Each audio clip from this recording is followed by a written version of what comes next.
नमस्ते। योगेश मार्केटिंग में फिर एक बार आपका स्वागत है। इस नए पॉडकास्ट में मैं एक ऐसी पर्सनैलिटी को इनवाइट कर रहा हूँ जो कि बहुत डिफरेंट है, और मैं ये दावे के साथ कहता हूँ, हाँ आप ही से, कि आप इनसे पहले मिले हो, आपने इनको देखा है, बट इनके विचार शायद आपने इस तरीके से नहीं सुने। आपने आर्किटेक्ट सुने हैं, आपने डिज़ाइनर्स सुने हैं, कमर्शियल, रेसिडेंशियल, बट क्या कभी हेरिटेज और कंजर्वेशन आर्किटेक्ट सुना है? जो आपके घर बना देंगे, आपको ऑफिस बना देंगे, बट शायद जो कस्तूरचंद पार्क का किला है या फिर जो जीरो माइल की गरिमा है उसको भी बना के रखेंगे। शायद आपने नहीं सुना, और आज आप वो सुनेंगे।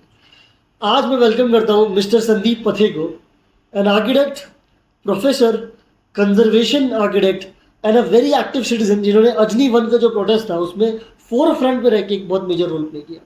इन सारे रोल्स को प्ले करते हुए अपने संडे के दिन पे एक घंटा निकाल के पॉडकास्ट पे आना, sir I am really grateful to you, your presence. Thank you sir मैं चाहूँगा आपका इंट्रोडक्शन आप आपके थॉट से दो, हमारे डिस्कशन से दो, ना कि मैं सिर्फ अपने सरल भाषा में शब्दों से बता दूँ। मैं अपना इंट्रोडक्शन में एक ही चीज़ कहता हूँ कि मैं आर्किटेक्ट हूँ, हार्ड कोर आर्किटेक्ट हूँ। मेरे को लगता है ये मेरा आर्किटेक्चर मेरे लिए एक धर्म से बढ़कर है और काम से बड़ा है। तो इसी वजह से ये ऐसी चीज़ है जो मेरे लाइफ में कभी ख़त्म नहीं होती है। मतलब ये सुबह उठते से शुरू हो जाती, शाम होते ही ढलती नहीं है, और ऐसी चीज़ है। तो आर्किटेक्ट में हार्ड कोर आर्किटेक्ट हूँ। मेरा इंटरेस्ट एजुकेशन में बहुत ज़्यादा है। मैं एकेडमिशियन भी हूँ, विजिटिंग फैकल्टी VNIT में जाता हूँ इस वक्त। कुछ और इंस्टीट्यूट से भी बीच बीच में एग्ज़ाम्स और भी चीज़ों के लिए जाते रहता हूँ। और इसके अलावा मतलब मेरा मेन जो इंटरेस्ट है वो है हिस्ट्री में बहुत ज़्यादा है, हिस्ट्री, हेरिटेज और ये चीज़ों में। सर टू स्टार्ट विथ, हम जब भी आर्किटेक्चर एज अ टॉपिक को डिस्कस करते हैं तो सर जनरली उसमें सिर्फ रेजिडेंशियल, कमर्शियल, ये सारी चीज़ें आती हैं। कभी भी हेरिटेज, कंजर्वेशन या फिर वो टॉपिक सर फोरफ्रंट पे ही नहीं आते। और मैं सर एक सवाल आपसे बहुत रूट से करना चाहूँगा, क्या जब आप लोग को पढ़ाया जाता है आर्किटेक्चर, क्या उसमें ये टॉपिक्स कवर होते हैं? यस एक्चुअली आर्किटेक्चर अगर हम होलिस्टिक देखें तो आर्किटेक्चर एक बहुत बड़ी दुनिया है। हम जिस तरीके से उसको देखते हैं घर के रूप में या कमर्शियल स्पेसेस के रूप में, कैफे के रूप में, ये बहुत छोटी छोटी स्पेसेस है, बट आर्किटेक्चर बहुत बड़ा है। आप सोचो कि जैसे आप रेलवे स्टेशन में आते हो, वहाँ भी आर्किटेक्ट एम्प्लॉय होता है। एयरपोर्ट्स में आते हो, वहाँ आर्किटेक्ट एम्प्लॉय होता है। आप किसी होटल में रहते हो, वहाँ आर्किटेक्ट एम्प्लॉय होता है। मतलब हर चीज़ का नॉलेज, जहाँ पे भी बिल्ट एनवायरनमेंट की बात हो रही है, बिल्ट एनवायरनमेंट मतलब एक ऐसा एनवायरनमेंट जिसको बनाया गया है ह्यूमंस के लिए। तो बिल्ट एनवायरनमेंट फॉर हैबिटेशन, ये आर्किटेक्चर का एक मेन एजेंडा है, मेन उसका बाउंड्री लाइन है। तो आप दुनिया में कोई ऐसी चीज देख लो जहाँ पे एक इंसान का वास्तव्य हो रहा है, मतलब एक इंसान जहाँ पे जाके रह रहा है, वो चीज बेसिकली आर्किटेक्चर उसको कवर करता है। अब इसमें दो चीज़ है, जैसे अभी आप देखेंगे, मैंने जैसे बोला, अब आज के डेट में हम लोग ये fall ceiling, laminates, veneers, teakwood, vitrified tiles, क्या क्या है। बट आप इमेजिन करो, पुराने टाइम में भी तो इंसान रहता था, आर्किटेक्चर तब भी आर्किटेक्चर था। तो जो वो केव्स में रह रहे हैं वो भी आर्किटेक्चर है। प्रिमिटिव आर्किटेक्चर हम कह सकते हैं उसको। उसके लिए वर्ड है प्री हिस्टोरिक आर्किटेक्चर या प्री हिस्टोरिक मॉन्यूमेंट्स या हेरिटेज। केव्स में रह रहा था, जंगल में रह रहा था। बाद में उसके बाद उन्होंने ट्री हाउसेस बनाने शुरू किए या हाउसेस बनाना शुरू किया। आइडिया है कि ऊपर रहना है लेवल। तो हम लोग ये आर्किटेक्चर में हिस्ट्री ऑफ आर्किटेक्चर जब पढ़ाते हैं तो ये सब चीजें कवर होती है। और आर्किटेक्चर बहुत बड़ा गैमेट है, और इसी वजह से उसको पढ़ने के लिए हम लोग 5 साल का कोर्स करते हैं। One of the longest degrees, जैसे डॉक्टर्स, लॉयर्स की होती है, सेम है। चार्टर्ड अकाउंटेंट, डॉक्टर्स, लॉयर्स और आर्किटेक्ट, ये 4 लोगों को प्रोफेशनल कोर्सेज में गिना जाता है। सर और एक आपको इंटरवीन करके क्वेश्चन पूछूंगा, सर क्या आर्किटेक्ट्स को वो प्रोफेशनलिज्म मिलता है, क्या वो प्रोफेशनल मिलता है जो आज डॉक्टर्स को, लॉयर्स को और ये तो मतलब ये एक अलग क्वेश्चन हो गया। इसके पहले मैं वो कंप्लीट करता हूँ। एजुकेशन के अंदर में हमारे सारे गैमेट कवर करता है। हमको फर्स्ट ईयर से 5th ईयर तक सारे डिग्रीज, मतलब सारे टाइप के आर्किटेक्चरल प्रॉब्लम सेक्टर्स और सब आपको मिलते हैं। कुछ बच्चे एयरपोर्ट डिजाइन भी अपना थीसिस लेते हैं, तो कवर होता है। बट प्रोफेशनल टर्म्स में अब मैं जैसे बोलना चाहूँ कि आर्किटेक्ट्स को वो इज्जत मिलता है क्या, तो थोड़ा डिफिकल्ट है, क्योंकि मार्केट बहुत मिक्स है। और हम लोग जिस सेक्टर में काम कर रहे हैं वहाँ पे एक 1 साल का डिग्री करके कोई 1 साल का छोटा सा कोर्स करके कोई आ गया, उसने अपना फर्म खोल लिया, वो भी है। 2 साल का डिप्लोमा करके आया हुआ आदमी भी है। 3 साल की डिग्री की हुई भी इंसान मिलेगा। हम लोग 5 साल की किए हुए भी मिलेंगे। मैं जैसे 7 साल पढ़ा हूँ, तो पढ़ाई के मामले में व्हेन यू कंपेयर दैट, बाहर आने के बाद सब सेम है। मगर ये एक सबसे बड़ा चैलेंज है कि बाहर आने के बाद अगर आप सभी में इक्वल गिने जाएंगे, तो आपके कौन सी वो क्वालिटी है जो आपको मतलब इस पूरे बेस में आपको स्टैंड आउट करे, आपको फेमस बनाए या आपको लोगों तक पहुंचाए। तो वो क्वालिटी आपके अंदर पहचानने की जरूरत है, मुझे ऐसा लगता है, और वो इम्पोर्टेंट है। वैसे प्रोफेशनली डिफिकल्टी तो है, डिफिकल्टी मतलब वो चैलेंजेस बोल सकते हैं, डिफिकल्टी की जगह चैलेंज। ये प्रोफेशन उस लेवल तक पहुंचने का है अभी जहाँ पे प्रोफेशन पहुंच गया, प्रोफेशन पहुंच गया, मार्केट पहुंच गया। आर्किटेक्ट्स या डिजाइनर्स थोड़ा पीछे रह गए हैं, क्योंकि मेरे को लगता है कि 2-3 चीजें इसमें, अब जैसे हम लोग का जो एजुकेशन है, उसमें हम लोग फाइनेंस रिलेटेड चीजों, मैं हमेशा बोलता हूँ आर्किटेक्चर के 5 साल में हम 2 चीजों को और डालने की जरूरत है। एक है हमारा मार्केटिंग पर्सपेक्टिव, जो MBA को पता है। दूसरा हमारा perspective finance related, economy, finance, commercial angle, commercial बोलने की जगह पे फाइनेंशियल नॉलेज या फाइनेंशियल इंपॉर्टेंस, बेटर वर्ड। क्योंकि क्या है कि हम लोग एक बहुत अच्छे एंटरप्रेन्योर्स है, बट हम बहुत वीक इकोनॉमिस्ट है आर्किटेक्ट्स। तो मेरे को लगता है ये जो है ना, कभी बोलने की जरूरत नहीं पड़े, इसलिए हमारे ओवरऑल एजुकेशन को इम्प्रूव करने की जरूरत है। इस तरीके से मतलब मेरे को लगता है मेन।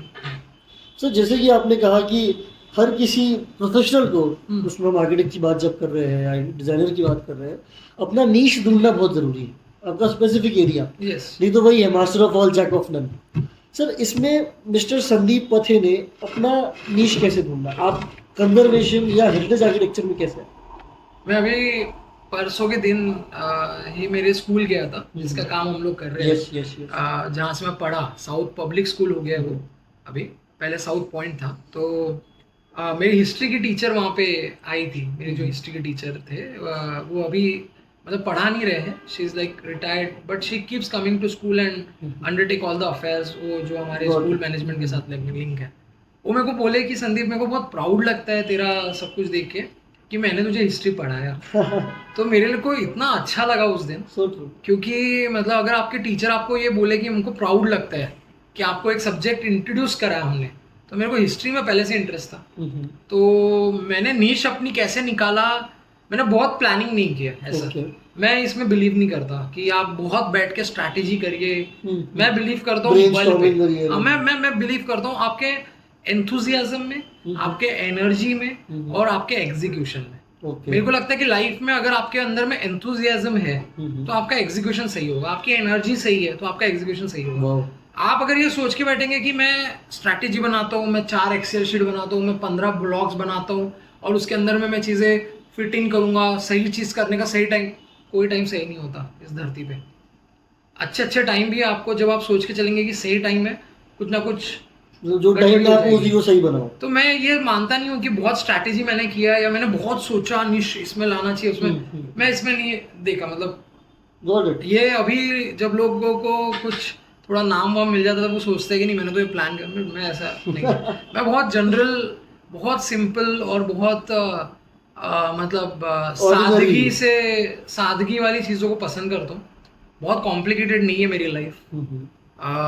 जो चीज़ नहीं हो पा रही है उसको नहीं बोलना भी ज़रूरी है, जो चीज़ हो पा रही है उसको हाँ बोलना ज़रूरी है।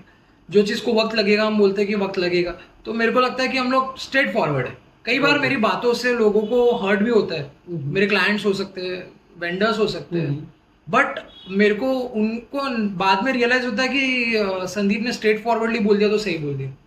तो ये चीज़ है, ना कि बीटिंग अराउंड द बुश। हाँ, तो हिस्ट्री में मेरा बहुत इंटरेस्ट था और जब मैंने आर्किटेक्चर ज्वाइन किया, एक्चुअली इसके पीछे भी एक कहानी है, मैं जस्ट उसको टच करता हूँ सरफेस लेवल पे। आर्किटेक्चर जब मैंने ज्वाइन किया तो मैंने कोई प्रिपरेशन नहीं किया था आर्किटेक्चरल एग्जाम के लिए। मेरे पापा चाहते थे कि मैं डॉक्टर बनूं, PMT एग्जाम्स दूं। उसके पीछे स्टोरी ये था कि मेरे दादाजी मेडिकल गवर्नमेंट मेडिकल में काम करते थे, PA टू डीन थे गवर्नमेंट मेडिकल कॉलेज में। और उनका ऐसा था कि दादाजी का मेरे मतलब इंटरेस्ट था ये सब में। पापा बन नहीं पाए, उन्होंने बोला कि तू भी ट्राई कर, क्या होता है एक बार अगर अपन ने तूने ट्राई किया तो किस तरीके से उसको आगे करेंगे, तो व्हाई डोंट यू मतलब ट्राई। तो मैंने दिया, ट्राई किया, बट मैं कट ऑफ में नहीं बैठा, जैसे जो ओपन कैटेगरी का कट ऑफ था उस टाइम में मैं नहीं बैठा। तो फिर मैं बड़ा अपसेट हो गया। मेरे दोस्तों का भी SEEE था, उस जमाने की बात है ये, PMT SEEE के जमाने की बात है, 2010 की बात है ये।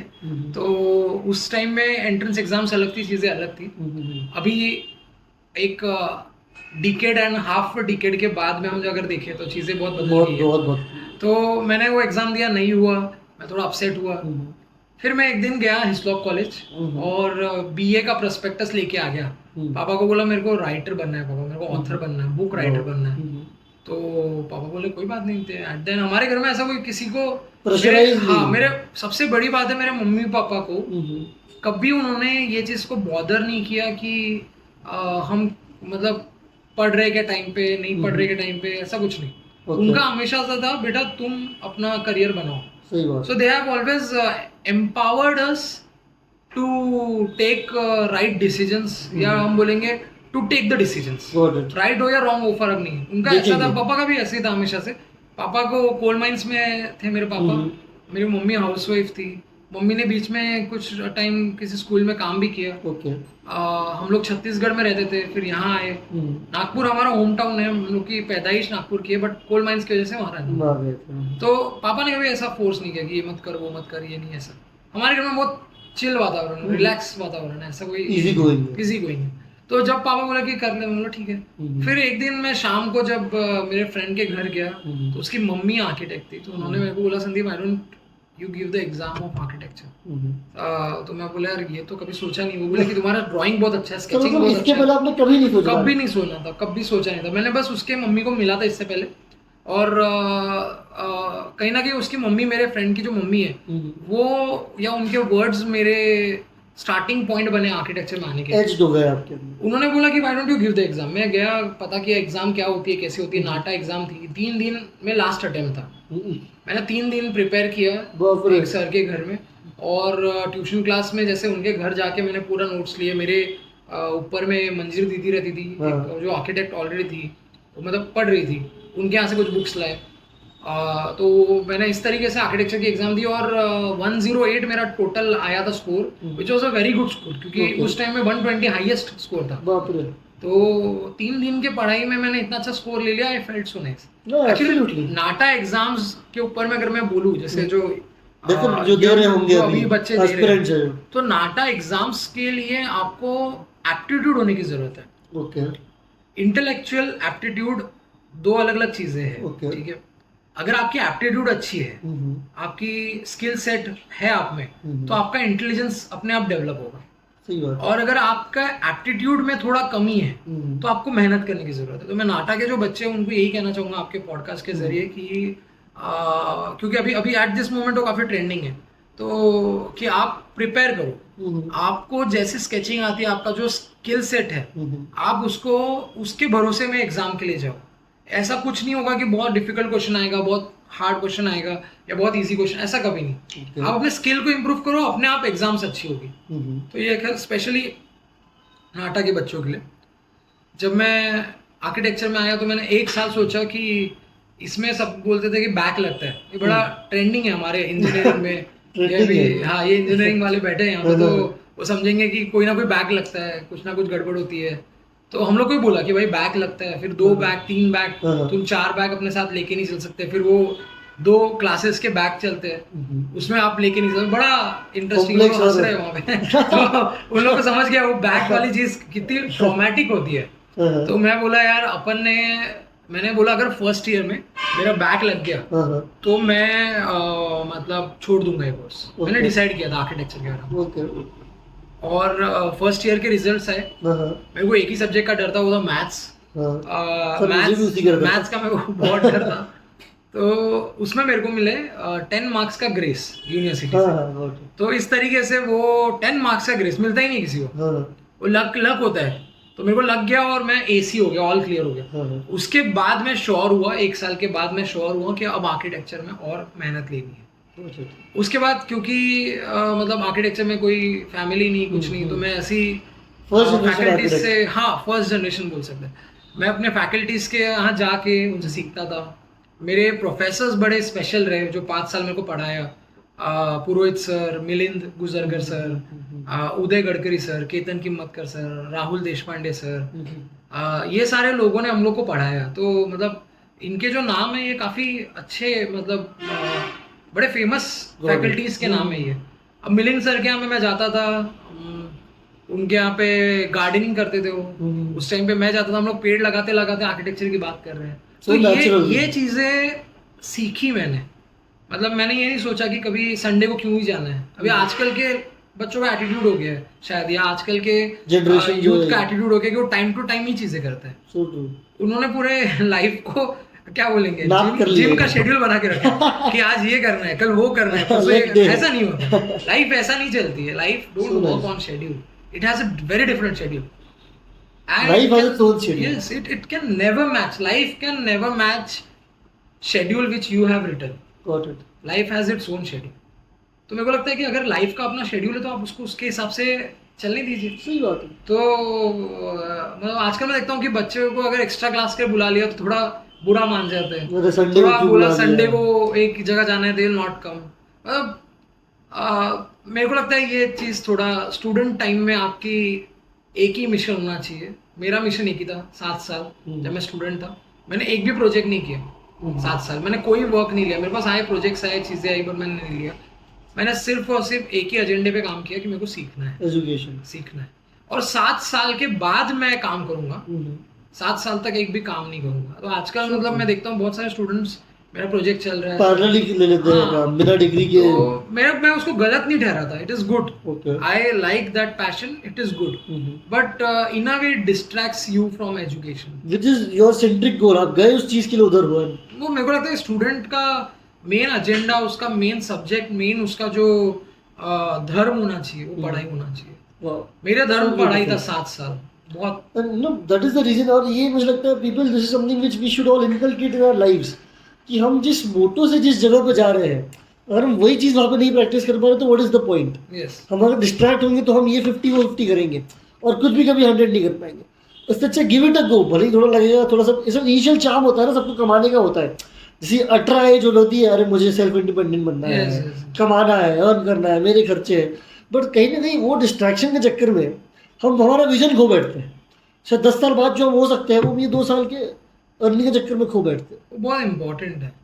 So true sir, so true sir. जब हम इस पर्टिकुलर टॉपिक की बात करते हैं, जिस हेरिटेज आर्किटेक्चर और नागपुर, ये दोनों चीज़ों को मैं मिक्स करना चाहूँगा। इसमें सर मैं चाहूँगा आप अपने कुछ शब्द रखें कि नागपुर को लेके आपका हेरिटेज आर्किटेक्चर का क्या एक्सपीरियंस रहा। जब मैं हेरिटेज आर्किटेक्चर की बात कर रहा हूँ, जैसे मेरी डिग्री की बात कर रहा हूँ, मैंने एमआर्क कंजर्वेशन में डिग्री लिया है। ये बड़ी यूनिक सी डिग्री है क्योंकि इसके अंदर में क्या होता है कि आपको हेरिटेज स्ट्रक्चर्स में ज़्यादा काम करना है। तो जैसे अभी जैसे हम लोग जाते हैं ताजमहल जाते हैं, या हम लोग लाल किला जाते हैं, या कुतुब मीनार जाते हैं, तो एक पाथवे बना है, बेंचेस लगी है, एक बोर्ड लगी है जिसमें इंफॉर्मेशन है। कई बार लाइट एंड साउंड शो चल रहा है, कई बार वहां पे आप देखोगे कि जो रेस्टोरेशन वर्क चल रहा है वो उसी मटेरियल से चल रहा है। तो ये जो भी चीजें मैंने आपको अभी बोली, ये जो भी कवर करता है वो कंजर्वेशन आर्किटेक्ट है। ओके। हम लोग उसके डीपीआरस बनाते हैं, डेवलपमेंट रिपोर्ट्स बनाते हैं। उस रिपोर्ट के अंदर में एस्टिमेशंस होता है, बहुत सारा बीओक्यूज होता है, बहुत टेक्निकल वर्क है जिससे एक बिल्डिंग को हम रेस्टोर करें। अब हेरिटेज बिल्डिंग का जो ओवरऑल साइंस है, ये एक बहुत साइंटिफिक डोमेन है। ये ऐसा है जैसे किसी ओल्ड पर्सन का आप सर्जरी कर रहे हैं। ओके, तो आप सोचिए कि उनके ऑर्गन्स ऑलरेडी बहुत क्रिटिकल है। सेम हमारी हेरिटेज बिल्डिंग्स के भी ऑर्गन्स बोलेंगे तो जैसे उनके एलिमेंट्स, दरवाजा, उसकी खिड़की, कई बार उसका रूफ, कई बार उसका आर्च, कॉलम क्रिटिकल है, मगर फिर भी वो खड़ा है, फिर भी वो स्ट्रक्चर प्लेस्ड है। तो जब आप इसको जब कंजर्व करते हैं, जैसे अभी हम लोग उदासीन मठ में नागपुर के काम कर रहे हैं, तो कभी आप वो साइड आके देखो, वहाँ पे अगर आप देखोगे तो छतरियां जो बनी हुई है उनको ईंटों से सपोर्ट किया था क्योंकि वो गिर जाती थी। तो अभी एट दिस मोमेंट हम पूरा ईंट वीट निकाल के उसमें ओरिजिनल जो कॉलम हुआ करता था उसको रिपेयर करके उसके अंदर में और नए कॉलम्स ऐड करके सेम डिजाइन के सेम मटेरियल के उसको हम रेट्रोफिट कर रहे हैं। रेट्रोफिट, ये सर ये क्या ये है? स्ट्रक्चरल रेट्रोफिटिंग है ये, मतलब Okay. इसमें क्या है कि कुछ ऐसी चीजों को हम उसमें डाल रहे हैं जो उसके मूल स्वभाव को डिस्टर्ब नहीं करेगी। वाओ, ऐसा इसको बोलते हैं हम लोग, जो मतलब जो रेस्टोरेशन में जो हम वर्क कर रहे हैं ये स्ट्रक्चरल रेट्रोफिटिंग है। स्ट्रक्चरल मतलब जैसे अभी आपका हाथ है, अपने पैर है, अब इसमें जब हमको चाहिए कि आप पैर पे खड़े रहिए, एग्जैक्टली, तो आपका स्ट्रक्चरल जो ऊपर से फॉर्मेशन है पूरा, वो डिस्टर्ब नहीं होना चाहिए, और वो उसी मटेरियल से उसी लैंग्वेज में उसी तरीके से करना पड़ता है, उसी क्राफ्ट्समैन के साथ। इसको बोलते हैं रेट्रोफिटिंग। इसको बोलेंगे रेस्टोरेशन, बोलेंगे। Restoration. इसके अंदर अलग अलग पार्ट है। पार्ट्स होते एक्चुअली कंजर्वेशन अगर हम देखेंगे तो उसमें बहुत सारे पार्ट है। हैं। ओके कंजर्वेशन का सबसे पहला काम है जो आप लोग सब कर सकते हैं, ओके, आप लोग सब कंजर्वेटर्स हो सकते हैं, उसका काम है प्रिजर्वेशन। सबसे पहला काम बचा के रखो, बचा के रखो। अगर आप लोगों ने अपने एनवायरमेंट को प्रिजर्व करके रखा, प्रोटेक्ट करके रखा, तो आपको उसको रेट्रोफिट या रेस्टोर करने की जरूरत ही नहीं पड़ेगी, सो ट्रू, रिपेयर करने की जरूरत ही नहीं पड़ेगी। So true. तो मेरे को लगता है कि the entire audience who is watching us, you all can contribute in terms of as a conservators. Very You good. are a conservator yourself. yourself, then आप वो कंजर्वेशन कर भी खुद के ले रहे हैं। Yes. This for your generation to understand and learn. हम कितने लोग जानते हैं कि कस्तूरचंद पार्क का लॉजिक क्या है, Yes. जो किला वहाँ पे था उसका लॉजिक क्या है, कस्तूरचंद डागा जो थे ये कौन थे, उन्होंने कितनी एकड़ जमीन दी, हमें कुछ नहीं पता। हम बस ये जानते हैं कि वहाँ पे पेट्रोल पंप है, वहाँ से पेट्रोल भरा है। बट ये सर, ये जनरेशनल वेल्थ जो है हमारी कल्चर की, वो पास ऑन ही नहीं है। इसको हम लोग के साइंटिफिक लैंग्वेज में हम लोग इसको बोलते हैं ओरल हिस्ट्री, ओके, या हम लोग इसको बोलते हैं कि जनरेशन टू जनरेशन जो चीज ट्रांसफर होती है, इनहेरिटेंस बोलते हैं हम लोग इसको, इनहेरिटेंस। ओके, हम लोग बोलते हैं ना हमारे जैसे हम बोलते हैं, इसमें बोलते हैं कि हेरिडिटी प्रॉब्लम है। हाँ हाँ हाँ, तो ये भी हेरिटेज भी हमारा इनहेरिटेंस प्रॉपर्टी है। Got it. बहुत सारा हम लोग जो हेरिटेज देखते हैं वो हमारे पीढ़ी दर पीढ़ी आया है। जैसे अभी सखा है, उसके शुरुआत मैंने अपने गांव से उसका लिंक है, क्योंकि वो मेरे गांव से रिलेटेड है। मोस्ट इंटरेस्टिंग चैप्टर है मेरे पॉडकास्ट का, टच करूंगा। बट पहले ये खत्म करता हूँ कॉन्जर्वेशन का। Yes, sir. तो कॉन्जर्वेशन में मैंने जैसे बोला कि ये डिग्री मैंने किया, और मेरे को पहले से हिस्ट्री में बहुत इंटरेस्ट था। मेरे को ऐसा लगा कि हमारे सब्जेक्ट में सब कुछ हमको सिखाया, एक बिल्डिंग में प्लम्बिंग कैसे करना है, इलेक्ट्रिकल कैसे करना है, बाकी सारी चीजें कैसे करनी सिखाया। बट मेरे को ये नहीं समझ में आया एज अ स्टूडेंट कि हेरिटेज बिल्डिंग को कैसे छूना है। तो ये क्यूरियोसिटी मेरे अंदर थी, और इसको लेके मैं आगे हेरिटेज की डिग्री करने एसपीए गया, school of planning architecture Bhopal, which is one of the national importance institute. Yes sir, ये कितना इंटरेस्टिंग लिंक है। अगर आप देखेंगे कि आपने स्टार्ट की पूरी कॉन्वर्सेशन ये बोल कि मैं कभी कुछ प्लान नहीं करता, yes, I go with the flow, और आपका फ्लो इतना सॉलिड था दैट आप सर मेडिकल डॉक्टर संदीप पते होते होते आर्किटेक्ट संदीप पते बने। आपने नीट छोड़ के आपने नाटा दिया, 3 दिन के उसमें दिया, उसमें आप पास हुए। फिर आपके पहले सेमेस्टर पहले ईयर में आपको ये था कि नहीं मुझे इतना चाहिए तभी मैं आगे करूंगा।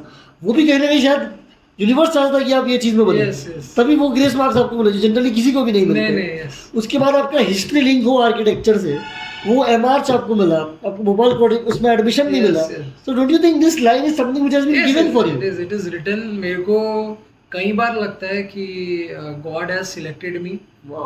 मेरे को मेरे एक मतलब कजिन तो नहीं, बट मेरे एक बहुत नोन एक दीदी है जो पुणे में रहते थे, तो उनका नाम श्रद्धा दीदी था। तो श्रद्धा दीदी ने एक बात बोली थी मेरे को, मैं गोवा का प्रोजेक्ट करके लौटा था चर्च का, तो उन्होंने मेरे को बोला था कि संदीप तुझे इतना सक्सेस कैसे मिला इतने कम एज में, तो तुझे पता है क्या? तो मैं बोला नहीं। तो दीदी बोले कि मैं बहुत स्पिरिचुअली चीज़ों को देखती हूँ। तो उन्होंने ये बोला कि तुम क्योंकि हेरिटेज में काम करते हो, तुम उन चीज़ों में काम करते हो जो चीज़ के अंदर वाले लोग सब आज चले जा चुके हैं इस जगह से, तो वो लोग तुझे हेल्प करते हैं सूक्ष्म रूप में, मतलब इंटेंजिबल वे में। There are energies, there are souls, there are people around us, they are helping you, good energies are helping you. और ये एकदम, मैं इसको एकदम 200% सच मानता हूँ कि आप एक विचार अपने दिमाग में करिए, और अगर आप उस विचार के लिए 2 कदम उठा लिए, तो आपके आने वाली जितनी जो रास्ता है ना, वो अपने आप पार हो जाता है, अपने आप पार हो जाता है। इतना वक्त ही नहीं लगता है। मतलब कितनी बड़ी बात है जो आप ये ऑडियंस को आज बता रहे हो कि from planning nothing in your life, yes, to becoming something which you always wanted to. Yes और आपको शायद पता भी नहीं था कि आपको ये बनना है। यस और मैं मतलब जो लोग मुझे निजी रूप में जानते हैं, जो मुझे पर्सनल रूप में जानते हैं, संदीप पथे आर्किटेक्ट, संदीप पथे सर, तो बहुत लोग जानते हैं। सब लोगों को मेरा एक अलग पर्सपेक्ट पता है कि स्ट्रिक्ट है, बड़े स्ट्रेट फॉरवर्ड है, कोई चीज़ आपको कभी हेल्प मांगोगे तो वो आपको हेल्प करेंगे, नहीं झूठलाएंगे उसका, ऐसा ये नहीं है। मतलब वो बात है, बट जो लोग मुझे निजी तौर पे जानते हैं, जैसे कि मेरी मम्मी से आके आप क्वेश्चन पूछोगे या संदीप पथे परफेक्शनिस्ट है, तो मेरी मम्मी बोलेगी कि बिल्कुल मतलब मैं बहुत मेसी हूँ, मैं बहुत क्लमजी हूँ, As creative as one हाँ can be. मतलब मैं हूँ क्लमजी हूँ, मैं बहुत इम्परफेक्शनिस्ट हूँ इन टर्म्स ऑफ माय मतलब प्राइवेट में मैं काफी चीजों अलग को हो मिक्सड आप। अप कर देता हूँ। तो कहीं ना कहीं मतलब एज वर्क वाइज में बड़ा सिस्टमैटिक हूँ, बड़ा डिसिप्लिन हूँ, मेरे को बहुत अच्छा लगता है। बट जैसे ही मेरा वो वर्क मोड ऑफ होता है, मैं बड़ा क्लमजी हूँ, मतलब मैं Got it. थोड़ा चाइल्ड लाइक रहना पसंद करता हूँ। वो मेरे को अच्छा लगता है। ठीक है, मतलब जिनको जज करना है जज कर सकते हैं, सर वो तो हाँ मेरे को exactly. चाइल्ड लाइक रहना अच्छा लगता है, क्योंकि चार मेरे को ऐसा लोग लगता है क्या कि कहेंगे। मेरे अंदर जो क्रिएटिविटी है वो तब तक शाबुत रहेगा, या तब तक वो स्टेबल रहेगा जब तक जब तक मैं इनर चाइल्ड आपका एक्टिव है। इनर चाइल्ड मेरा है। मेरे को लगता है वो एक बहुत इंपॉर्टेंट है, हम सब में वो होना जरूरी है, मेरे को लगता है। सर क्योंकि एक चीज आपसे पूछूंगा विद रिस्पेक्ट टू आपकी personality. Sir you are majorly known everywhere in this field, Nagpur में सब आपको जानते हैं। Sir why is Sandeep Pathe still in a green shirt, black pant and a Casio की वॉच? सर कभी आपको ये नहीं लगा कि even you would want to show off, you would want to thrive कि देखो आज आई हैव शो ऑफ वो करेगा ना पृथ्वी, जिसका कुछ हो। So true. मेरे पास हम लोग बहुत कॉमन फैमिली से आते हैं, मिडिल क्लास फैमिली है। पापा कोल माइंस में थे, मम्मी हाउसवाइफ थी।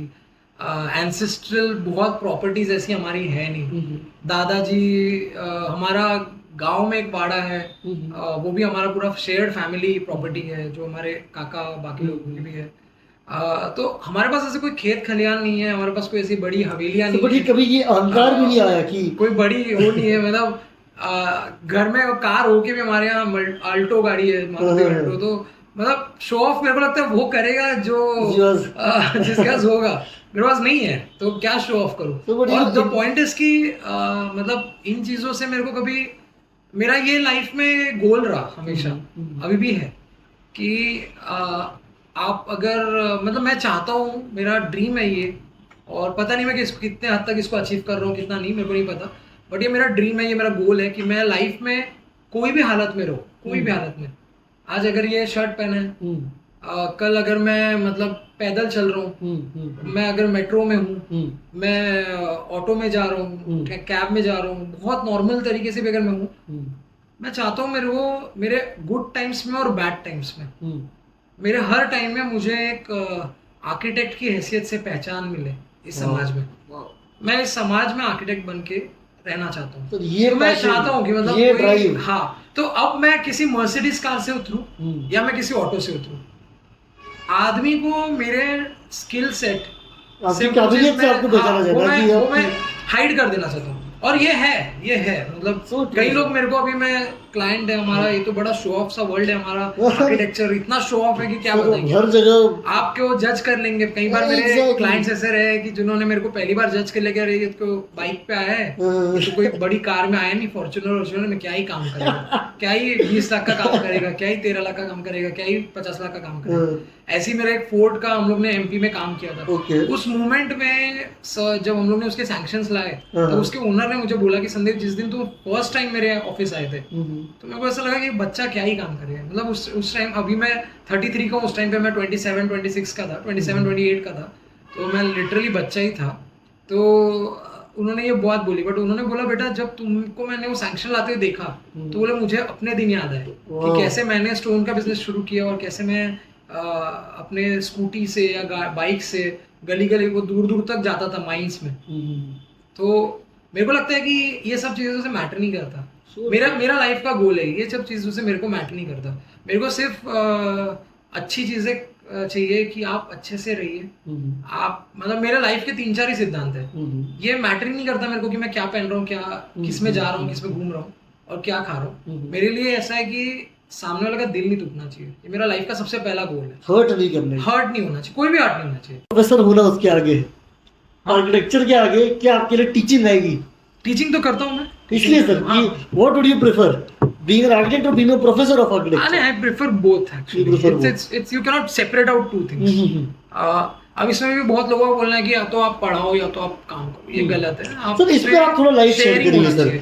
मेरे को लगता है कि हमारे जो इंस्टीट्यूट्स है, हाँ, उन इंस्टीट्यूट्स में जो हमारी फैकल्टीज है, कई बार उन्हें बांध के रख देते हैं कि आप 9 बजे से 4 बजे तक यहीं रहो, और डेफिनेटली 9 बजे से 4 बजे तक रहेंगे तो आगे कुछ काम नहीं कर पाएंगे। तो मेरे को लगता है आर्किटेक्चर को आपने अभी हम लोगों ने भी आर्किटेक्चर को थोड़ा सा फ्लेक्सिबल करने की जरूरत है। आप 9 बजे से 2 बजे तक कॉलेजेस रखो, और 2 बजे से के बाद हर स्टूडेंट को बोलो कि आप किसी ऑफिस में जाओ, कुछ काम करो, और उसके बाद अपना असाइनमेंट करो। तो मेरे को लगता है ऐसी फैकल्टीज को भी टाइम मिलेगा, वो they can also go and work and they can also practice. और सर काफी काम स्किल सीखते रहेंगे व्हाइल दे आर टीचिंग, तो सर वो टीचिंग में भी हेल्प करेगा। हमारे आर्किटेक्चर का नियम है, हर बड़ा आर्किटेक्ट अगर आप गिनोगे जो बड़े बड़े आर्किटेक्ट है, जैसे अहमदाबाद IIM जिन्होंने बनाया, लुई का, बहुत बड़े आर्किटेक्ट है अहमदाबाद IIM बनाने वाले लुई का, वो भी अपने ऑफिस 2 बजे के बाद में कॉलेज जाते थे पढ़ाने। तो हमारे आर्किटेक्चर में बड़े बड़े आर्किटेक्ट जो है, बीबी दोषी साहब है, प्रिट्जकर प्राइज उनको मिला है, नोबल ऑफ आर्किटेक्चर। आर्किटेक्चर का नोबल प्राइज प्रिट्जकर प्राइज होता है। He has become first Indian to get that award, अब भी मिला था उनको, and he is no more between us now. But वो खुद अपने आप में एक टीचर रहे, अपने आप में एक प्रैक्टिशनर रहे। तो मेरे को लगता है ये बहुत इंपॉर्टेंट है कि आप काम भी करिए, आप स्टूडेंट्स को भी टेक अवे दीजिए। सर क्योंकि वही आप पास ऑन कर रहे हैं अगली जनरेशन, बहुत इंपॉर्टेंट है। अब जैसे मेरे फैकल्टीज ने कभी रोका नहीं पढ़ने से। मैं जैसे बता रहा हूँ, मैं उनके घर भी चले जाता हूँ संडे को। हमारे गडकरी सर है, उदय गडकरी सर, वो इतना बढ़िया खाना बनाते हैं पृथ्वी। हम लोग उनके यहाँ जाते थे तो वो करछी और वो कढ़ाई लेके आते थे, अरे कौन आया है, अच्छा संदीप आया, आओ बैठो बैठो, और खाना बना रहे हैं यहाँ पे, और हम आर्किटेक्चर सीख रहे हैं। ये इस टाइप के नेचुरल सेटअप था आर्किटेक्चर, इस टाइप के टीचिंग बैकग्राउंड से, या इस टाइप के पेन पेपर सामने ब्लैक बोर्ड हो, हम लोग बहुत ब्लेस्ड है। इवन मैं जब SPA भी गया, तो SPA में भी हमारे रमेश गोले सर है, अजय खरे सर है, विशाखा मैडम है, बालाजी सर मेरे एक बहुत इंपॉर्टेंट सर है, जिनकी वजह से मैं टीचिंग में आया हूँ। तो ये सारे जो लोग हमारे SPA के भी थे, हम लोग उनके घर जाते थे, खाना बैठते थे, बनाते थे कुछ ऐसी मस्ती, कच्चा चिवड़ा, फिर साइट पे जाना, फिर साइट पे इससे ज्यादा अच्छी लर्निंग मिलती है, इससे ज्यादा लर्निंग, ना कि हमेशा वो क्लास में 4 दीवारी बैठ के। आप हेजिटेशन छोड़ दो। मेरा लर्निंग को लेके एक सिंपल फंडा है, मैं सारे स्टूडेंट को बोलता हूँ, आप हेजिटेशन छोड़ दो।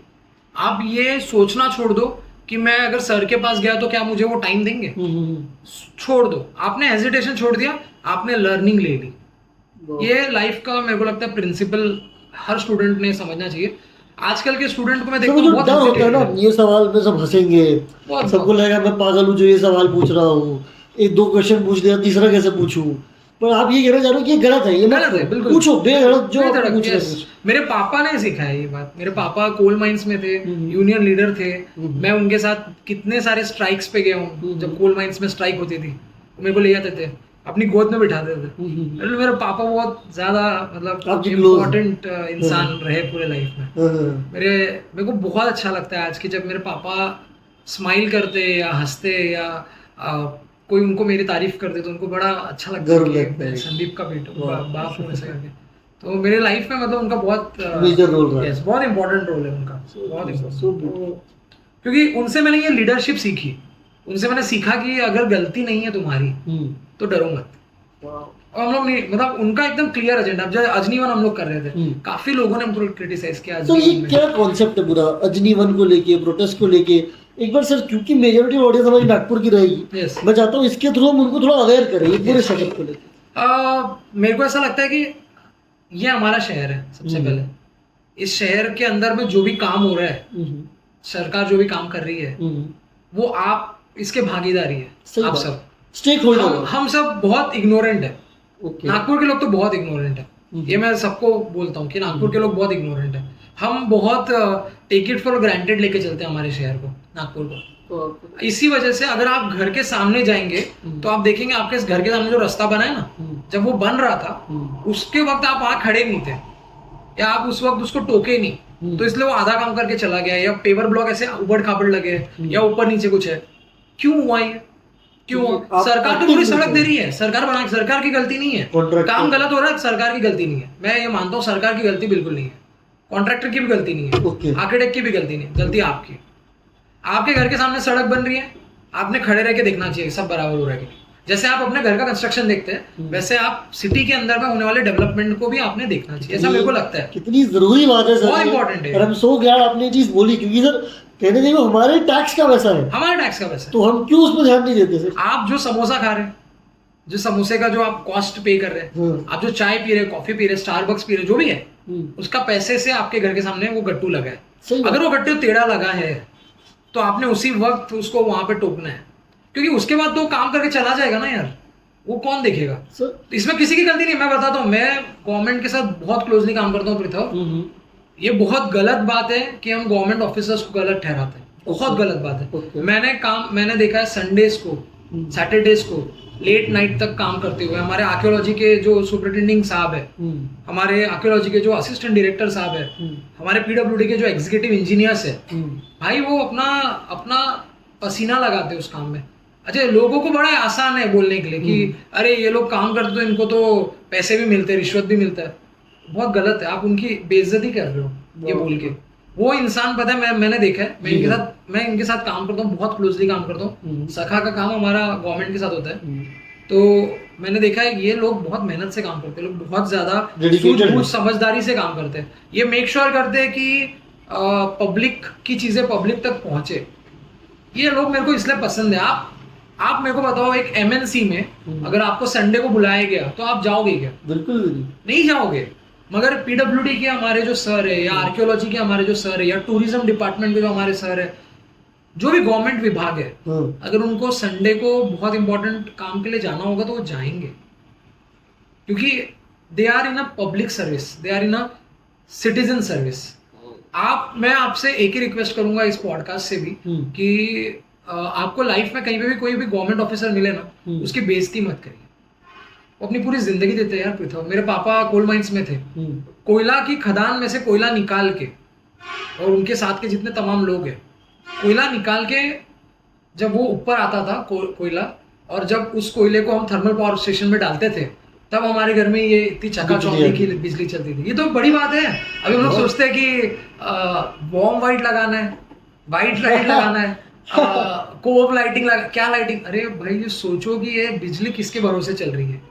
ये उन तमाम वर्कर्स के भरोसे चलती है जो कोयला खदान में जाके कोयला निकालते हैं। मेरे को बहुत हर्ट होता है जब किसी गवर्नमेंट ऑफिसर, तो इसलिए जब हम लोग ने मूवमेंट किया, हमने कभी भी किसी भी गवर्नमेंट ऑफिसर को हर्ट नहीं किया हमारे मूवमेंट थ्रू। और तो ये पॉइंट है कि सिटीजन्स ने पार्टिसिपेट करना चाहिए, जिम्मेदारी। अगर कोई प्रोजेक्ट आपके यहाँ हो रहा है तो आप उसका जवाबदेही मांगे किसी नेता से या किसी ऑफिसर से, कि आप जवाबदेही मांगे कि ये कैसे हो रहा है, क्यों हो रहा है, क्या सही में इसकी जरूरत है क्या? कि सर डिस्टेंट होता है, मतलब जैसे मैं आवाज हूं तो मैं डरूंगा बहुत। चलो कॉन्ट्रैक्टर मुझे बोल देगा तुम कौन हो। डरना एक है, इग्नोर करना एक है। हम इग्नोर करते हैं, आप देखो इग्नोर करते हो, हम इग्नोर करते हैं। इतने दिनों तक कोई मैनुअल का ढक्कन खुला रहता है, हम इग्नोर करते हैं। सडनली किसी का बच्चा उसमें गिर जाता है, फिर हम उसको न्यूज चैनल पे चला देते हैं। तो ये तो मतलब मेरे को लगता है बहुत गलती है। जो सिटीजन्स ने एक आंदोलन खड़ा किया था अजनीवन, उस आंदोलन के बारे में इतना ही बोलूंगा कि हमने इसमें रैशनल थिंकिंग का यूज किया है। वो कोई आंदोलन में हमने कोई किसी को विरोध नहीं किया। अभी बीच में कोई मेरे को मिलता है तो कोई लोग ऐसे बोलते हैं कि सर आपके वजह से वो मल्टी मॉडल बंद हो गया, या आपके वजह से फुटाला बंद हो गया। People they tag us like that. मुझे बुरा नहीं लगता, क्योंकि उन्होंने उतना ही पकड़ा जो उनको मीडिया ने बताया। बट वो न्यूज़पेपर्स नहीं पढ़ रहे नागपुर के। न्यूज़पेपर्स ने अजनीवन को बहुत अच्छे से कवर किया था। न्यूज़पेपर ने क्या मूवमेंट है, क्यों है। हमने ये उनको क्वेश्चन किया कि रेलवे लैंड पे जहाँ पे 70,000 से ज्यादा पेड़ है, जहाँ पे एक बहुत बड़ी बायोडाइवर्सिटी है, जहाँ पे 53 टाइप के बर्ड्स आते हैं, 53 birds come in the winter in that area. Green pockets in the Nagpur. हमारे नागपुर में ग्रीन पॉकेट्स बहुत कम बचे। एक टाइम था हम लोग बहुत पेड़ों की शहर थे, और आज देखो, आज सर ग्रीनेस्ट सिटी है, one of the greenest cities थे आज हम लोग ग्रे सिटी है, आज हम लोग ग्रीन सिटी नहीं है, आज हम लोग ग्रे सिटी है, आज हम लोग सीमेंट सिटी है, या सीमेंट का जो कलर होगा वो सिटी है। तो ये सैडनेस है कि आज हम एक पेड़ जब कोई तोड़ रहा होता है, हम जाके उसको पूछते नहीं है कि ये पेड़ क्यों तोड़ रहे हो, है हिम्मत नहीं पूछते, लोग अपना गाड़ी निकाल के चले जाते हैं। और कोई अगर पूछ रहा होगा तो बोले यार एक पेड़ बचा के क्या उखाड़ लोगे। लोगों का ये एटीट्यूड बहुत गलत है। मेरे को लगता है आप इग्नोरेंट होने की वजह से नागपुर में काम गलत होता है। अगर कहीं पे आपको गलत काम दिख रहा ना, उसका सिटीजन जिम्मेदार है, जिम्मेदार सिटीजन। मैं उसको अभी भी उसका जिम्मेदार कॉन्ट्रैक्टर को, इंजीनियर को और उनके लोगों को नहीं मानूंगा। आप एक्टिव नहीं है, आप अकाउंटेबिलिटी नहीं लेते हो, बस कंप्लेन करने आ जाते हो। बिल्कुल गलत हो गया, ये ऐसा अगर कोई भी इंसान पेड़ तोड़ रहा है हमारे सामने कुल्हाड़ी लेके, हमारे सामने पेड़ तोड़ रहा है, उन्हें रोकना चाहिए। हमारे गलियों में साइकिल पे लोग घूमते हैं, पेड़ काट लो, पेड़ छटाई कर लो, और हम रोकते नहीं, हम बोलते नहीं है। तो अजनी वन एक ऐसी जगह है, अजनी जो रेलवे क्वार्टर है वो हिस्टोरिकल जगह है। उसके अंदर में नागपुर बंगाल रेलवे और ग्रेट पेनिनसुलर रेलवे जो बॉम्बे से चली थी, और Nagpur Bengal railway is Bengal railway का एक्सटेंशन जो हावड़ा से चला था, वो अजनी में आके मिलते थे। ओके। नागपुर एक ऐसी जगह है रेलवे के मामले में जहाँ east west north south corridors है। तो ये ऐसी जगह जहाँ पे डायमंड क्रॉसिंग एग्जैक्ट। तो अजनी उसका एक मेन प्रोजेक्ट लैंड था उस टाइम पे, और वहाँ पे बहुत अच्छे अच्छे ब्रिटिश क्वार्टर्स है, हॉस्पिटल है, क्लब हाउस है, जो ब्रिटिश आर्किटेक्चर का एक अभूतपूर्व नमूना है, प्रतीक है अपने वक्त का। और इस जगह में आप ट्रीज को कट करके, आप चीज़ों को कट करके मॉल बनाना, वो गलत है मेरे को लगता है। इवन जैसे अभी टॉपिक चल रहा है सेंट्रल जेल के लैंड को लेके भी, तो सेंट्रल जेल के लैंड को लेके भी मेरे को लगता है कि एक बार सिंथेसिस करना चाहिए, उसको ग्रीन पॉकेट या सेंट्रल पार्क जैसे न्यूयॉर्क में वैसा बनाना चाहिए। आप आज कहाँ है नागपुर में, कौन सी जगह है जहाँ पे आप चट्टे डाल के एक पेड़ के नीचे बैठ सकते हो? कोई जगह नहीं है सर। मेरे को लगता है सोनेगांव फॉरेस्ट वाला जो एरिया है वो काफी अच्छा है, गोरेवाड़ा वाला जो एरिया काफी अच्छा है, सेमिनरी हिल्स वाला एरिया है जो काफी अच्छा है। बट उसके अलावा ऐसा कोई एरिया नहीं है जो सिटी के सेंटर में हो। ये सारे जो मैंने एरियाज बताया, ये सारे सेंटर से 10 किलोमीटर दूर है। सही बात है। 0 माइल से अगर हम सेंटर पकड़ ले, या महाल से हम सेंटर पकड़ ले, तो बहुत दूर है। Very true. तो ग्रीन पॉकेट्स नहीं है, पब्लिक लैंड नहीं है, पब्लिक यूटिलिटी के लिए लैंड नहीं है, लोग अपने फैमिली को लेके जाने की जगह नहीं है। मेरे को याद है, हम लोग अंबाझरी गार्डन जाते थे बचपन में, बहुत ही मजा आता था पापा के साथ अंबाझरी गार्डन जाने में। रुकते थे हम लोग एक दिन, मोहता साइंस का जो कॉलेज का ग्राउंड था, वहाँ हम लोग क्रिकेट खेलते थे, रेशिमबाग ग्राउंड है, वहाँ क्रिकेट खेलते थे। तो मेरे को लगता है कि ये जो आज हम लोग बोल रहे हैं हमारे बच्चों का इंटरेक्शन नहीं है ग्राउंड से या मैदानी खेल से, हमारी गलती है, ये हमारी गलती है। हम उनको भेज नहीं रहे, आप भेजो उनको भी किसी क्रिकेट टीम में डालो, उनको खेलने लगाओ। उनको मोबाइल इस दुनिया में एग्जिस्ट करते हैं बताओ ही मत बहुत सालों तक। जैसे माँ बाप चप्पल जूते उतार के हम लोग घर के अंदर आते हैं, क्या हम अपना मोबाइल भी उतार के आ जाए? तो मतलब मेरे को लगता है कि इट्स ओके, मतलब कोई चीज उनको अगर पता ही नहीं कि एग्जिस्ट करती है तो वो चीज के लिए जिद भी नहीं करेंगे। हम उन्हीं के सामने में हम अपना इंस्टाग्राम चलाएंगे तो बच्चे भी मांगेंगे। तो मेरे को लगता है कि ये मूवमेंट बहुत इंटरेस्टिंग मूवमेंट था, इसमें सिटीजन्स ने पार्टिसिपेट किया, बहुत सक्सेसफुल रहा। हम लोग ने अभी भी कोर्ट केस चल रहा है, थोड़ा चीजें उन्होंने तोड़फोड़ मचाई वहाँ पे, बट हमने भी वो तोड़फोड़ बचाने में काफी हेल्प किया। मतलब उसके लिए कोर्ट केस हुए, कोर्ट के अंदर में जिन्होंने भी वो केस लीड करी है, वो एडवोकेट्स, वो हमारे रियल हीरो है सर। सही बात। हमारे ए कुमार सर करके जो एडवोकेट है, हमारे रियल हीरोज है वो। मैं आज भी उनको बहुत मानता हूँ इस चीज़ पे, क्योंकि ऐसी मूवमेंट को लीड करने वाले लोग लीगली बहुत कम है। क्योंकि तुम एडवोकेट हो इसलिए बता, क्योंकि ये केस अपने आप में एक केस होता है, जैसे मील का पत्थर है। ये स्टडी अगर हम देखेंगे तो उसमें पता चला कि कैसे कैसे सिटीजन्स राइट रहे, और धीरे धीरे लोग हमसे जुड़ते गए। पहले लोगों को लगा कि ये श्रेयवाद के लिए, ये अगेंस्ट है किसी मिनिस्टर के, बट ये किसी मिनिस्टर के अगेंस्ट नहीं है, तो सिर्फ हमारे सिटी के अंदर का जो हमारा लव है सिटी को लेके। मैं बहुत प्यार करता हूँ सिटी को, और मेरे को वो प्यार करने के लिए ना, मेरे को किसी फ्लाईओवर के पास जाके बहुत सारे ड्रोन कैमराज लेके एक लाव लश्कर लेके बोलने की जरूरत नहीं कि नागपुर में मेरा बहुत प्यार है। मेरा नागपुर में प्यार ऐसी चीज है जो बताई नहीं जाती, जताई जाती है, जी जाती है। आपको अगर किसी से प्यार है, उसने अगर गुस्सा भी बोल दिया ना तो भी आप हंस दोगे। सही बात, ये प्यार है। तो ये कितना सक्सेसफुल, कितना प्रचलित रहा ये मूवमेंट, बहुत अच्छा रहा। ये अनेकों लोग इससे जुड़े और अब तक जुड़े हैं। इसकी एक बहुत अच्छी बीबीसी ने एक अच्छी फीचर वो बनाई थी न्यूज़, वो आप लोग देखिएगा तो आपको समझ में आएगा कि अजनी मूवमेंट एग्जैक्टली किस चीज़ के बारे में है। बीबीसी मराठी पे है वो, ऑडियंस में आप सबके लिए उसकी लिंक डिस्क्रिप्शन में दूंगा। प्लीज। और ये मैं आप पॉडकास्ट को रोकिए, इसको भले ही पूरा मत देखिए, पर उसको देखिए, क्योंकि उससे आप शहर के बारे में सीखेंगे। यस। आप जहाँ पे रह रहे हो, अब आपको ऑक्सीजन मिल रहा है, कुछ पेड़ देखने मिल रहे हैं, 10 साल बाद जब आपकी पीढ़ी आगे आएगी शायद आपको वो भी नहीं मिलेगा, और तब आपको ये चीज़ याद आएगी, काश हम भी तब इसमें ज्वाइन होकर इसे रोक लेते, ना कि बस अरे पन्ना पलटा दिया खबर बदल। इसमें कई सारे लोगों ने मेरे को बोला कि एक आर्किटेक्ट ने एक एक्टिविस्ट होना कितना सही है या कितना गलत है। बट मैंने मेरी एक प्रेस कॉन्फ्रेंस की भी लिंक में दूंगा। Okay. तो उसमें आप देखो कि हमने प्रेस कॉन्फ्रेंस के वक्त में हमने बड़े बड़े A2 साइज के कलर शीट्स लोगों तक डिस्ट्रीब्यूट किए, उसमें सारा फैक्ट फाइल था प्रोजेक्ट का। तो आर्किटेक्ट का होना जरूरी है, क्योंकि लीगल एस्पेक्ट्स और technical aspects as a vision जो आप लोगों का है वो मैं चैलेंज सिर्फ करता कॉमन मैन का नहीं हूं। आज है। हम लोग कितना ट्रैफिक में फंसे हैं। So true. अगर वो मल्टी मॉडल हब बन जाता ना तो और ट्रैफिक बढ़ जाता। Exactly. वहाँ पे 98 बस की जगह बना रहे थे, तो आप सोचो कितना ट्रैफिक बनता है। हम आज रहाटे कॉलोनी में हमको लग जाते हैं 15 मिनट क्रॉस करने में। हमको वो सिविल लाइंस का जो वो फ्लाईओवर्स उतरते थे exactly. वहाँ लग जाते हैं हमको 20 मिनट। तो मेरे को लगता है कि फ्लाईओवर्स हमारी लाइफ इजी कर रहे हैं, बट जहाँ लाइफ फ्लाईओवर उतरते हैं क्या हमारी लाइफ वहाँ पे डिफिकल्ट नहीं हुई? So true, sir. Wow. ये भी चीज है। तो मतलब मेरे को लगता है जब तक ऊपर हो सब सही है, नीचे आ रहे हैं यार, फिर यही सब। तो ये चीजें हैं। मेरे को लगता है हर सिटीजन ने विजिलेंट रहना जरूरी है। Active और होना आपके जरूरी है। पॉडकास्ट के माध्यम से मैं यही लोगों को गुजारिश करूंगा कि किसी को अपने आंखों रहते किसी पेड़ को कटते हुए क्या छूने में मत दीजिए। ये पेड़ हमारे लिए बहुत कुछ करते हैं, कभी हमसे रेंट नहीं लेते हैं। आप सोचो, एक मतलब लाइफ का मैं सोचता हूँ कई बार कि मेरे जिस जगह पे मैंने घर खरीदा वहां पे एक आम का पेड़ था। अगर मैंने वो जैसे घर खरीदा, सरकार ने तो स्टैम्प ड्यूटी लिया, जो कोई अगर प्रॉपर्टी वाला इंसान होगा जिसने वो बेचा है उसने अपना पेमेंट लिया, जो ओनर था उससे मैंने वो कुछ पैसे लिए। एक ही चीज है जिसने पैसे नहीं लिए, उस पेड़ ने।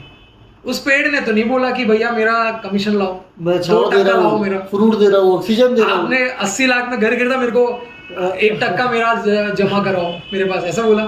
स्टैम्प ड्यूटी तो नहीं मांगा उसने, बट वो पेड़ वहां पे खड़ा है, वो उसके पत्ते उसके फल पहले जैसे जिस ओनर को देता था वैसे ही मुझे दे रहे थे। ये एक बहुत बड़ी बात है। सर आज सुंदरलाल बहुगुणा कितने खुश होंगे अगर वो पॉडकास्ट सुनते कि अभी भी चिपको मूवमेंट उन्होंने वहां शुरू किया था। हमने किया चिपको मूवमेंट, अजनी में हुआ चिपको मूवमेंट। और ग्रेटेस्ट ऑफ ग्रेटेस्ट लीडर्स है, मैं उनके नाम भी ले लेता हूँ।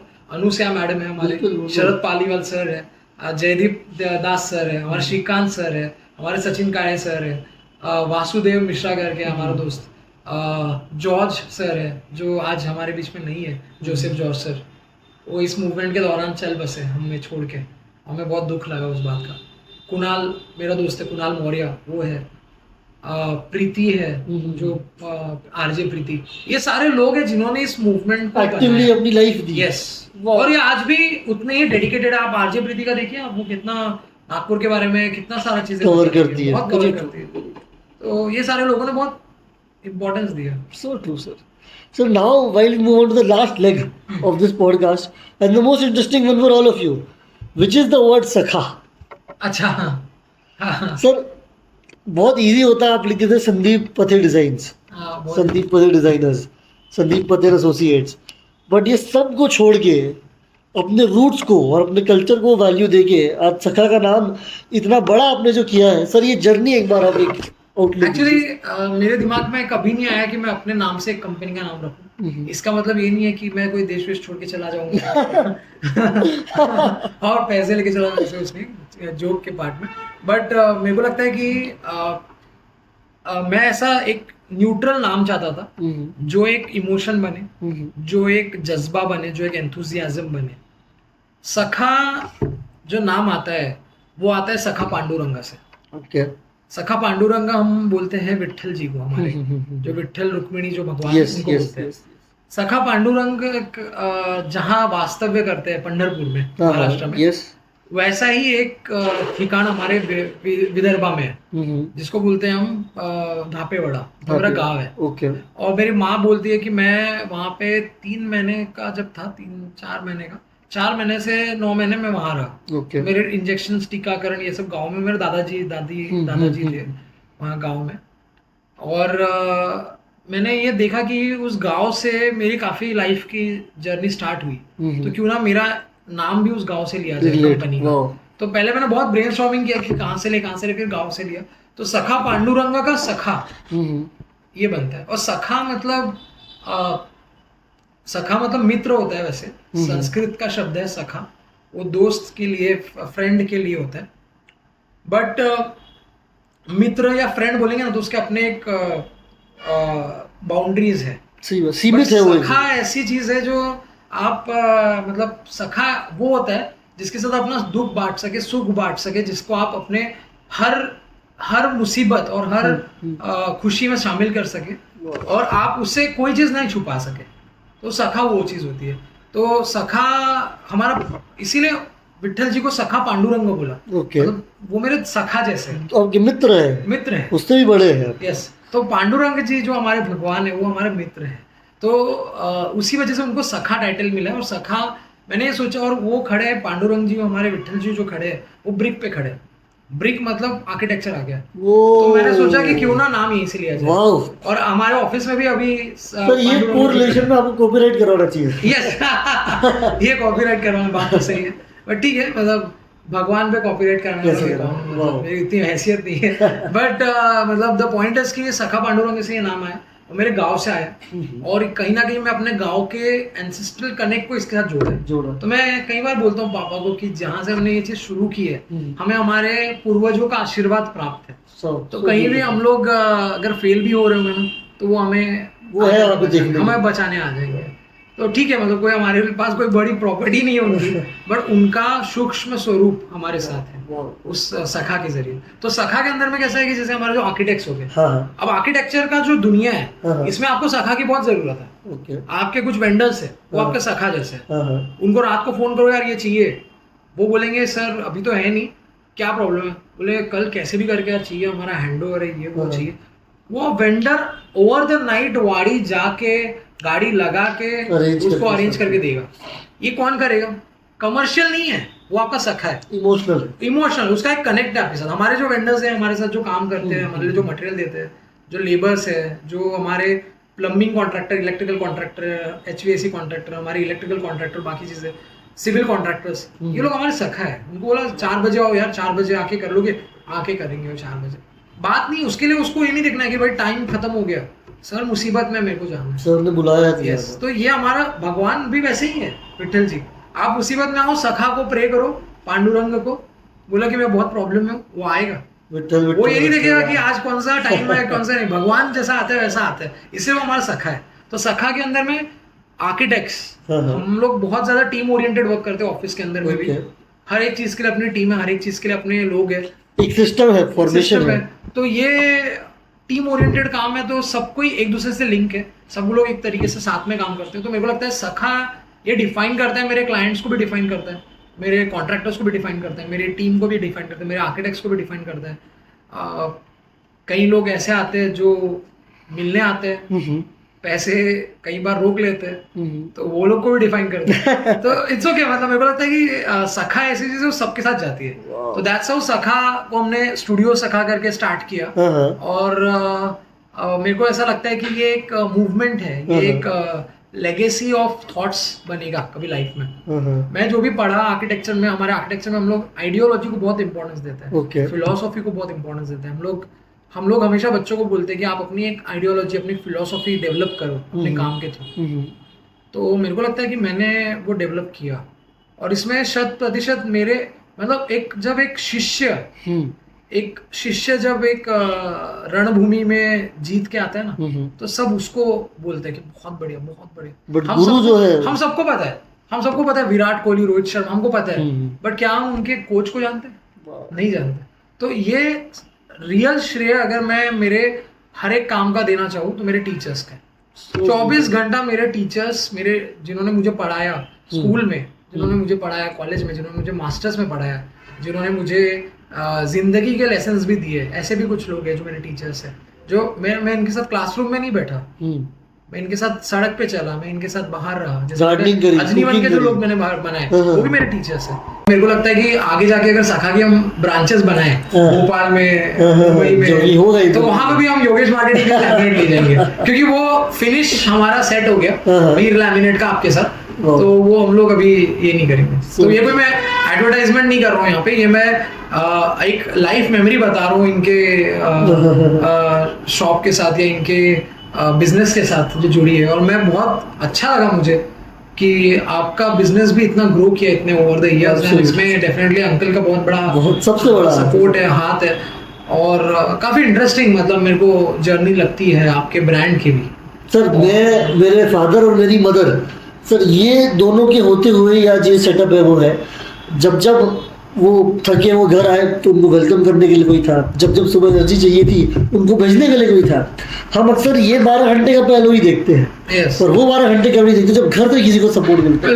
और सर मैं ये कहना चाहूँगा ऑन कैमरा आज की, जो मेरी मदर ने सपोर्ट किया मेरी फैमिली को, मेरे फादर को, पूरे इंस्टीट्यूशन को, सर उसकी तुलना और किसी और चीज़ से नहीं हो सकती। सर कहीं ना कहीं मेरे सर फादर को मैं एक बार बैक फुट पर रखूँगा और मदर को एक आगे रखूँगा कि उन्होंने वो छोर भी पकड़ा और ये छोर भी पकड़ा, और हंसते हुए दोनों चीजें की। बहुत बढ़िया, ये बहुत इंपॉर्टेंट है। आज हम मम्मी का जिक्र कर रहे हैं, आज मदर्स डे है। अरे तो आज मदर्स डे के दिन भी हम कितना नेचुरली ये चीज आ रही है सर कि हम अक्सर उनका रोल भूल जाते हैं कहने लगे, क्योंकि वो बैकेंड में रहते हैं, पर्दे के सामने कभी ज्यादा आते नहीं, पर पर्दे के पीछे से ही पर्दे के सामने का चलचित्र बनता है, ये हम अक्सर भूल जाते हैं। बहुत इंपॉर्टेंट है। मेरी मम्मी भी इसी तरीके से है, कभी कोई चीज को मना नहीं करती है, काफी हंसते हुए सब चीज को हाँ बोलती है, काफी सिंपल स्वभाव की है, ज्यादा गॉसिप चीजों में रहती है। उनको बुरा लग गया तो बोल देंगे, लग गया तो बोल देंगे, बट ऐसे नहीं कि वो मतलब इसको ही करेंगे। मेरे को भी उनसे बहुत लव है, और आज मदर्स डे के दिन बेस्ट टाइम जब हम उनको ये बता सके कि कितना उनका रोल रहा है हमारी लाइफ में, और आज जो भी कदम हम आगे लेते हैं जीवन में कहीं ना कहीं उनकी परछाई। माँ तो भगवान से भी बड़ी है। माँ का तो कोई तुलना ही नहीं। धरती पे आप कोई ऑब्जेक्ट ही नहीं है जिसपे आप सोचो ना कि 9 महीने तक एक जीव को अपने अंदर रखना बहुत बड़ी बात है, और ये हर किसी को मौका मिला नहीं है। अगर आप ब्लेस्ड है, हम अगर मैं आज कुछ भी कर रहा हूँ ना, मैं सांस भी ले रहा हूँ ना, तो मेरे फेफड़ों के साथ मेरे माँ का कलेजा जुड़ा हुआ है। सही बात, जुड़ा हुआ है। आप देखो, आपको थोड़ा सा लग जाएगा, पापा बोलेंगे कि कुछ नहीं है, थोड़ा सा लगा, बट मम्मी तुरंत हल्दी लेके आएगी, वो तुरंत हल्दी लेके लगा देगी, बोले हल्दी लगा, अच्छा होगा। तो उसका ध्यान रहता है। माँ मतलब भगवान जैसी है, वो दिखती नहीं है बट है। बहुत सही बात, वो कहती नहीं है बट वो है। तो उससे तो ब्यूटीफुल कोई नहीं। तो मैंने डेफिनेटली इस पूरे पॉडकास्ट में शायद माँ का जिक्र नहीं तुम्हारे जरिए हो गया। नहीं सर, डेफिनेटली यही था ऑडियंस, ये था डिस्कशन, ये था एक इंटरेस्टिंग सा कॉन्वर्सेशन जिसमें हमने एक जनरल टेम्पलेट को नहीं छुआ कि घर बनने में क्या लग रहा है, बिल्डिंग बनने में क्या लग रहा है, बट हम डीप गए आर्किटेक्चर के विजन में कि आप उसको एक तरीके से देखिए, उसके सराउंडिंग चीज़ों के साथ देखिए, होलिस्टिक सर जो वर्ड के साथ हमने शुरू किया था पूरा पॉडकास्ट, उस तरीके से देखिए। मैं ये मेरी एक बहुत गुजारिश है कि सर आपके साथ हमारा ये रिश्ता जो है बहुत आगे जाए, आपकी ग्रोथ में हमारा, मैंने ऑलरेडी बोल दिया कि मेरा ब्रांच बनता है तो लैमिनेट वहीं से आना है, सेम कैटेगरी का। ये सर एक ऐसा रिश्ता है जो मैं चाहता हूँ आगे बढ़ते रहे, एक हमारी कहानी रहे, हमारा कल्चर रहे। सर आपका बहुत बहुत धन्यवाद, आप पॉडकास्ट पे आए, आपने अपने विचार रखे, आपका समय दिया। सर हमारे पास जीवन में हर चीज़ टेंजिबल है, जब एक दूसरे को दे सकते हैं सर, वो पैसा हो या कुछ हो सर, बट जो समय है वो सर देने के बाद कभी वापस नहीं है, कभी नहीं। और आज आपने जो आपका समय योगेश मार्केटिंग को दिया, आज समय जो आपने पृथ्वी को दिया सर, इसके लिए मैं हमेशा आपका एक सर थैंक यू करूँगा कि आप आए, आपने आपके विचार रखे, और इसी के थ्रू आपने हमको एक कल्चर डेवलप करने की एक मौका दिया। Thank you so much. Thank you Preetha, thank you very much, बहुत अच्छा लगा मुझे, थैंक यू वेरी मच।